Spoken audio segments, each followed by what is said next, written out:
Nanginginig ang monitor sa tahimik na kwarto ng ospital. Si Arken, 28 taong gulang, ay nakahimlay sa luksa ng leukemia. Hawak ang kamay ng nagmamahal sa kanyang lalaki, si Liam, 30 taong gulang. "Huwag mo akong iwan, Arken," iyak ni Liam. Ang ulo'y nakadungaw sa kamay ng kasintahan. "Nangako tayo, di ba? Sa susunod na buhay, wala nang sakit, wala nang hadlang. Magmamahalan tayo ng malaya. Huwag mo ko iwan, Arken," iyak ni Liam. "Pangako ko yan." Bulong ni Arken, na ang lakas ay unti-unti nang nauubos. Ngunit sa isipan, umabaha ang alaala. Ang una nilang halik sa Luneta, ang habulan sa ulan sa Baguio, ang mga pangarap sa Tagaytay, ang bawat isa'y puno ng pag-asa. "Mahal kita, Liam. Sa huling sandali, sa susunod na buhay, mahal kita." Bago tuluyang dumilim ang kanyang paningin, ang huling bagay na kanyang narinig ay ang pagsigaw ng pangungusap ni Liam. "Hihintayin kita. Sa susunod na buhay, hihintayin kita." Welcome sa ating mundo ng Pinoy Boy Love Stories. Mga kwentong puno ng kilig, kirot, sekreto, at tunay na pagmamahal. Dito, bawat kwento ay may buhay. Bawat karakter ay may puso. Bawat eksena, may emosyong tatamang diretso sa'yo. Kung mahilig ka sa mga BL na may halong drama at unexpected twist, nasa tamang lugar ka. Huwag mong kalimutang mag-like kung nagustuhan mo ang kwento. Mag-comment para malaman ko ang iyong reaksyon at ang iyong suggestion. At syempre, mag-subscribe para sa mga susunod na episode at bagong kwento. Huwag niyo rin kalimutang i-click yung notification bell para hindi nyo ma-miss yung mga bagong stories. Tara, simulan na natin ang kwento sa araw na to. Gumising siya sa katawan ng isang bagong panganak na sanggol. Siya na ngayon ay si Elias, isang batang lalaki mula sa isang pangkaraniwang pamilya. Sa kanyang paglaki, ang mga nakakatuwang sandali. Ang unang tungo niya sa Luneta ay nagdulot ng matinding lungkot. Ang amoy ng pino ng Baguio ay nagpapaalala ng isang yakap na hindi niya maalala kung kanino. Mga mukha sa panaginip, lalo ng isang lalaking malabo ang hugis. Ngunit ang boses ay tila bumabati sa kanyang kaluluwa. Isang araw, sa kanyang unang taon sa kolehiyo, nakita niya sa isang coffee shop ang isang binatang nag-iisa. Siya ay mga nasa 20 taong gulang. May kayumangging kutis, patangos ang ilong, at mga matang nagliliyab. Kamukhang kamukha ni Liam sa kanyang mga panaginip. Tumayo si Elias, nanginginig. "Liam?" tanong niya ng diretso. Tumango ang binata, nagtataka. "Oo, pero paano mo nalaman ang pangalan ko?" Ako nga pala si Elias," sabi niya. At iyon ang simula ng isang pagkakaibigang puno ng koneksyon agad at hindi maipaliwanag. Para sa binatang si Liam, ito ay isang pagkikita ng tadhana. Para kay Elias, ito ay isang himala. Isang biro ng kapalaran na nagbalik sa kanya ng mukha ng kanyang minamahal. Wala siyang idea na ito ay ang apo ng Liam na minahal niya. Dinala siya ni Liam sa bahay ng kanyang lolo para sa isang simpleng hapunan. Doon nakita ni Elias ang isang larawan ng isang matandang lalaki, ang dating binatang si Liam na kanyang minahal. Ang puso niya ay tumibok ng mabilis. Si Lolo Liam yun, sabi ng binata. Kwento ni Lola. Namatay ang minamahal niyang lalaki. Si Arken, nalunod siya sa kalungkutan. Hanggang sa nakilala ni Lola Elsie, tinuruan siyang magmahal muli. Iyon ang nanay ko, ang anak nila. Nang makitang mahina na ang matandang Liam, nakaramdam si Elias ng pangangailangang makita ito. Isang hapon, dinala siya ni Liam sa silid ng kanyang lolo. "Lolo, ito si Elias, kaibigan ko." Pagpapakilala ng apo. Tumingin ang matandang lalaki kay Elias. Sa mga matang malabo na, may kislap ng pagkilala. "Halika iho, lumapit ka. Ikaw, Arken?" May nitong tanong. "Hindi po, Ania." May luha sa mata at nanlalambot ang mga tuhod. "Ako po ay kaibigan ni Liam. Pero ang pangalan ko po ay Elias." "Elias?" Ulit ng matanda. "Sabi nga nila, ang mga kaluluwa ay nakikilala muli. May minahal ako, isang lalaki, si Arken. Nangako kami sa isa't isa. Sa susunod na buhay, magiging masaya kami." "Sino po ba siya?" tanong ni Elias. Nanginginig. Masayahin, matapang. Ngiti ng matanda. "Nangako siya sa akin.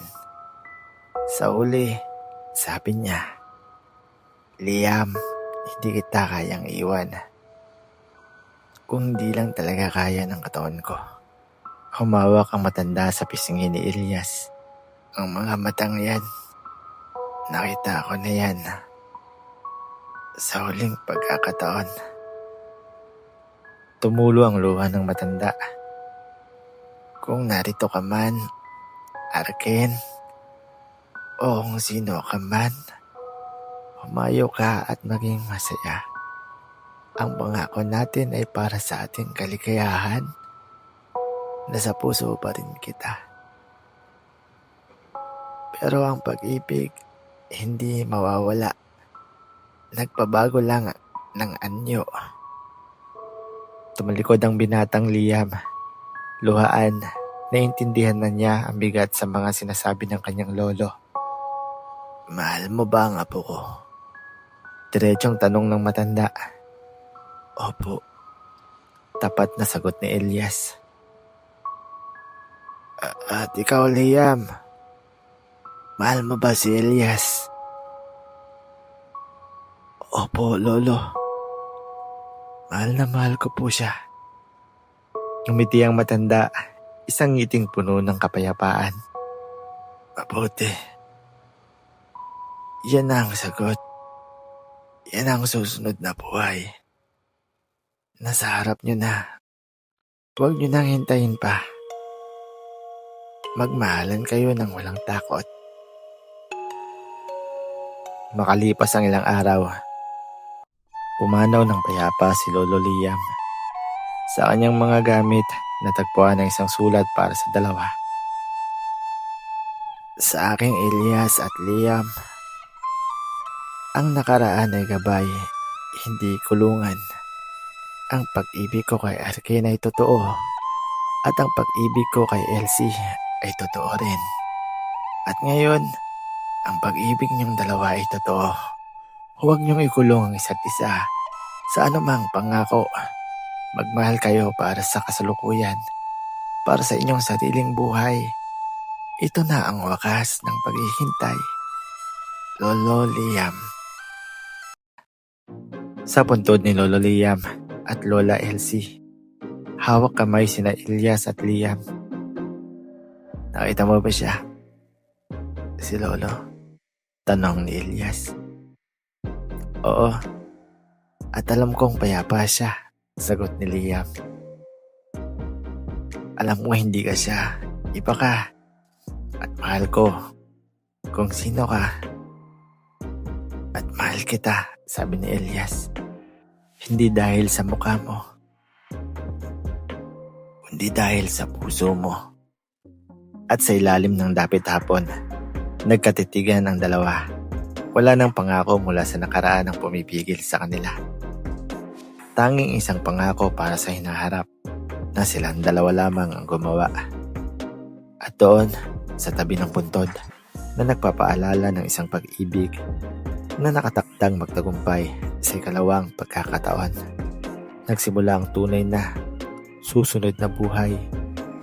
Isang buhay na walang sakit, walang balakid at puno ng pag-ibig na malaya at sa sarili nila.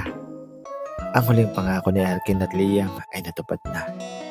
Hindi sa muling pagsasama ng parehong kaluluwa, kundi sa pagbubukas ng pinto para sa isang bagong pag-ibig na pinagpala ng kapayapaan ng nakaraan. Ang pag-ibig sa huli ay hindi nawawala. Ito ay nagpapatuloy sa ibang anyo, sa ibang pangalan, ngunit palaging totoo.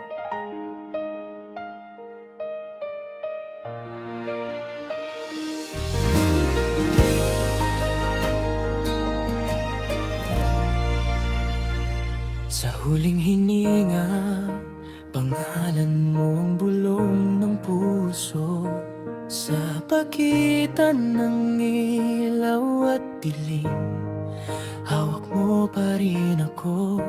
Mga pangarap na hindi natupad, mga salitang di na nasabi. Akala ko doon na magtatapos ang kwentong ikaw at ako. Sa pagdilat ng aking mga mata, ibang mundo ang bumungad. Ngunit bakit ikaw pa rin ang hinahanap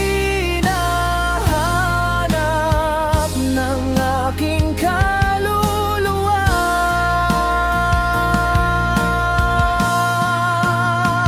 Kung ang pag-ibig ay muling nagising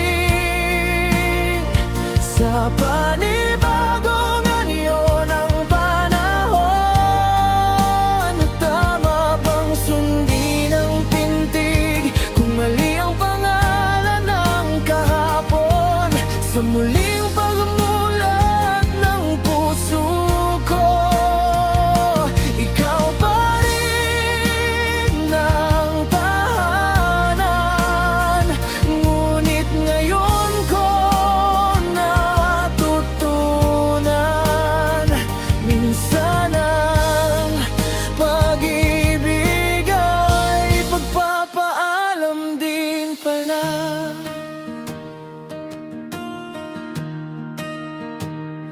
Sa mga lugar na di ko pa napuntahan, parang dati ko nang alam ang daan. Mga alaala na walang mukha, pero punong-puno ng damdamin. Nang makita kita, biglang tumigil ang mundong akala ko'y bago. Sa mata mo nandoon ang anino ng lalaking minsan kong minahal. Hindi ikaw ang aking nakaraan, pero bakit ang sakit ay pareho? Hindi kita hinahanap sa alaala, pero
sunod mang buhay.